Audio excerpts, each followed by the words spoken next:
El régimen nazi es conocido mundialmente por las atrocidades que cometió durante la Segunda Guerra Mundial y previo a ello también. Sin embargo, esta noche ¿Quiénes somos? Vamos a hacer una revisión de algunas curiosidades que impuso el régimen nazi y que incluso algunas de ellas hasta el día de hoy se respetan en el mundo. O sea, cuando marcaron un camino y que el resto del mundo lo guió. Pongan atención con estos curiosos legados del régimen nazi. El primero de ellos...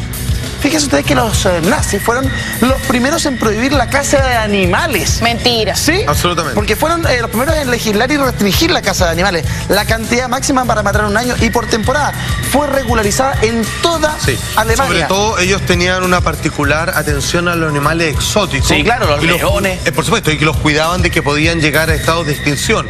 Hoy en día, siendo que preferimos un mundo claramente no nazi, somos mucho más incongruentes a la hora del cuidado del reino animal, donde se matan especies por cantidad impresionante mensualmente. Pero o sea, lo impactante es que no tenían un tipo de miramiento o de respeto hacia los seres humanos, hacia el pueblo judío por lo menos, pero sí hacia un león, hacia un elefante. Querían cuidar los animales y luego querían que se eliminaran todos los judíos.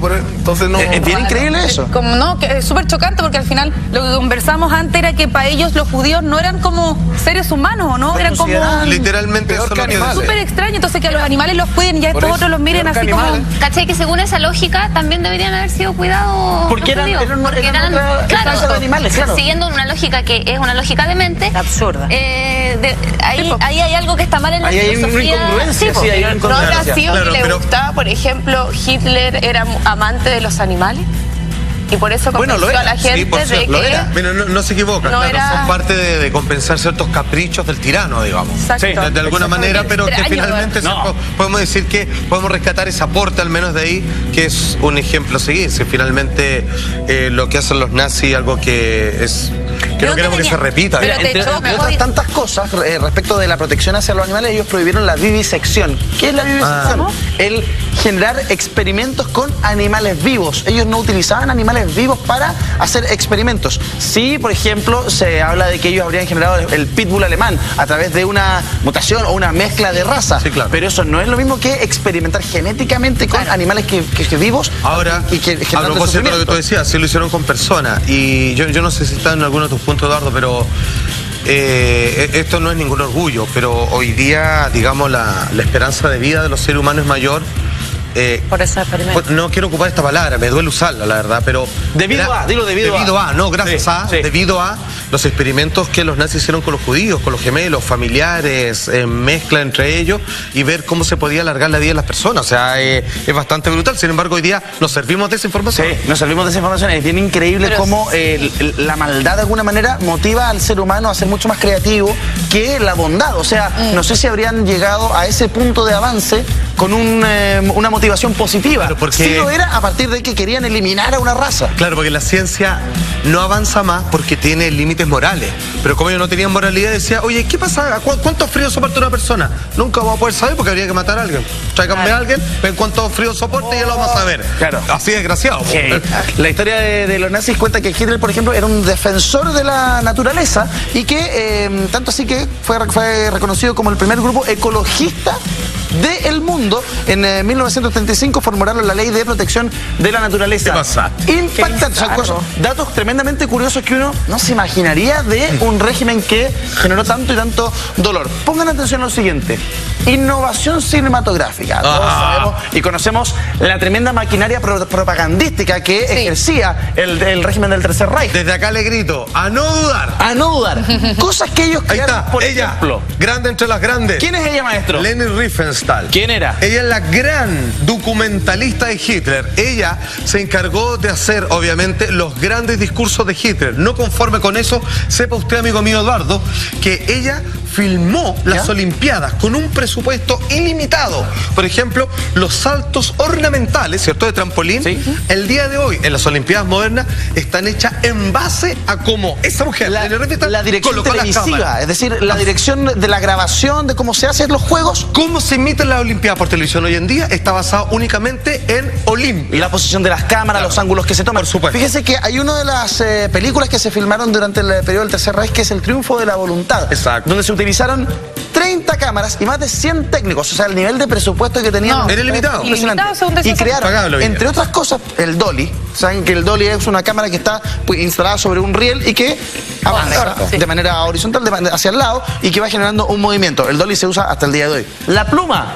Ahí está. La famosa pluma. Entonces, la pluma también fue creada a partir de los nazis para su cine propagandístico. Entonces, tú dices, qué increíble, porque uno creería que esos avances tecnológicos o que esos avances en el cine venían de mucho antes o que aparecieron después por Hollywood o incluso en la India. No. De hecho, yo no tenía idea. Eso iba a decir yo tampoco no tenía idea. Bueno, de hecho, tú sabes que las películas más caras, por ejemplo, hoy en día en la historia del cine podríamos considerar Avatar, que es la película más recordada, $200 millones. Ya. Bueno, ellos hicieron por lo menos 2 películas que costaron esa plata. No. De la época, $200 millones de dólares. 202 millones de la época, o sea, que deben ser 800 millones de dólares. 1.000 millones de dólares. Nadie se atrevería a gastar esa plata y ellos hicieron una película, una sobre el Titanic muy famosa, que lo usaban en términos propagandísticos. Tan importante para ellos era el cine que se daban cuenta que para propagar la ideología nazi había que hacer películas. No películas de propaganda, no películas así como de discurso, sino películas románticas donde por dentro, de manera solapada, involucrara obviamente todos los conceptos del nazismo. Es impactante. Un régimen que causó tanto dolor, tanta muerte al pueblo judío, y no solo al pueblo judío, sino que la verdad es que a la humanidad completa. Cuesta reconocer su aporte, la verdad. Sí, cuesta bastante. Hemos revisado la prohibición de la caza de animales, la innovación que tuvieron en la industria de la cinematografía. Y atención con lo siguiente, fueron los primeros en generar un movimiento antitabaco. Ustedes dirán, en los años 30, los años 40, sí, los nazis fueron los primeros en detectar, en hacer la relación entre el tabaco, el tabaquismo y el cáncer de pulmón. Esto fue alrededor de 1939. Y los resultados obtenidos pusieron en evidencia la relación entre el consumo elevado de cigarrillos y el desarrollo de este tipo de tumores en el organismo humano. Por eso se pusieron a crear leyes para poder controlar el consumo de cigarrillos en lugares públicos y utilizaron la publicidad como herramienta fundamental. Una vez más, cosa que estamos viendo ahí en pantalla. Esta campaña fue considerada una de las más caras del mundo, o sea, no escatimaban en gasto a la hora de generar, por ejemplo, campañas para evitar que la gente se enfermara de cáncer.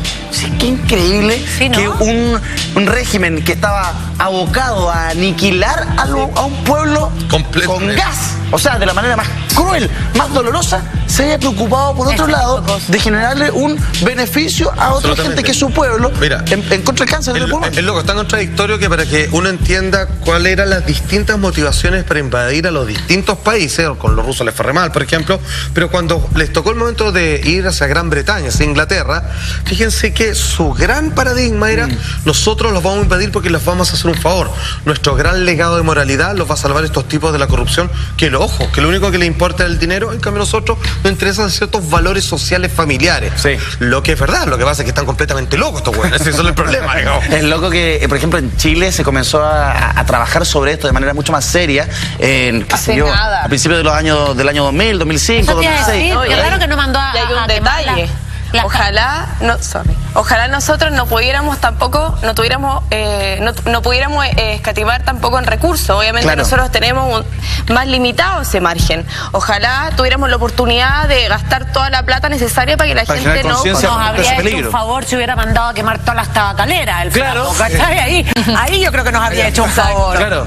Ahora es tan loco que fíjate que ya ellos promovían que el hecho no era tan peligroso el tabaco, sino que los aditivos, luego de convertirlos en cigarrillos, ellos lo tenían muy claro. Hay otro legado del nazismo a la humanidad o a, qué sé yo, al transporte específicamente, que es el escarabajo. El auto del pueblo. Este auto. Traducción literal. De Volkswagen. Exactamente. El auto del pueblo. El auto del pueblo. Eso significa esa palabra.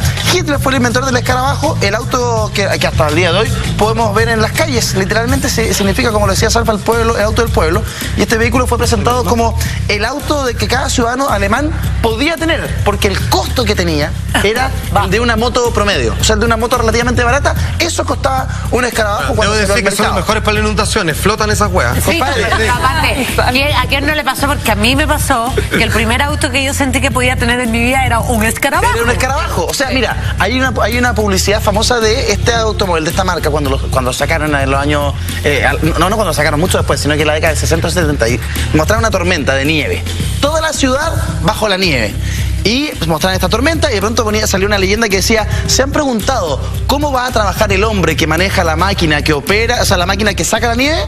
Y de repente la imagen de un escarabajo ahí. Alrededor de la nieve. Que se supone que era un auto aperrado, que llegaba a todos lados, que era económico. Es el maestro. Por ahora está hasta hoy. ¿Ah? Ahora es de culto. Y ahora es de culto, ¿no? Y ahora es caro.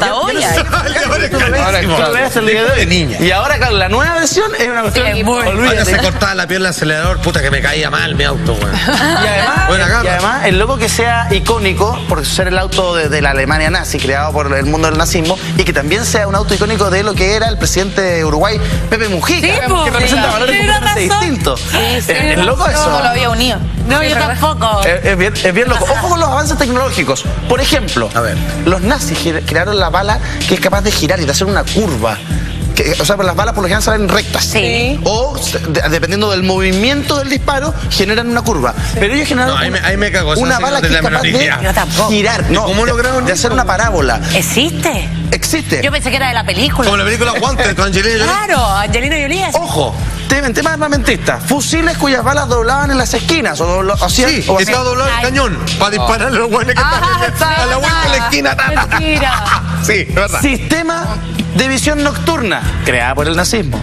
La energía atómica, lo hemos hablado anteriormente. Sí, pues se le adelantaron los gringos, pero finalmente el proyecto era de ellos. Exactamente.